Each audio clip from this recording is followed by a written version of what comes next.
நண்பா, நீ வெற்றி பெற வேண்டியவன். நடுவழியில் நின்று விடாதே, நம்பிக்கையை கைவிட்டு விடாதே. காற்று எதிராக இருந்தாலும் முன்னேறுவதுதானே வெற்றி. தோல்வி வந்தால் பயப்படாதே, அது ஒரு பாடம், அதை நேசி. முயற்சி தொடரும் மனம் இருந்தால் வெற்றி உன் காலடியில் வந்து விழும். உன் கனவுகள் பெரியவையாக இருக்கட்டும், உன் முயற்சிகள் அதைவிட பெரியவையாக இருக்கட்டும்.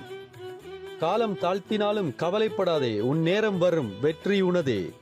நம்பு, செயல்படு, முன்னேறு. நீ தோல்விக்காக பிறக்கவில்லை, வெற்றிக்காக பிறந்தவன்.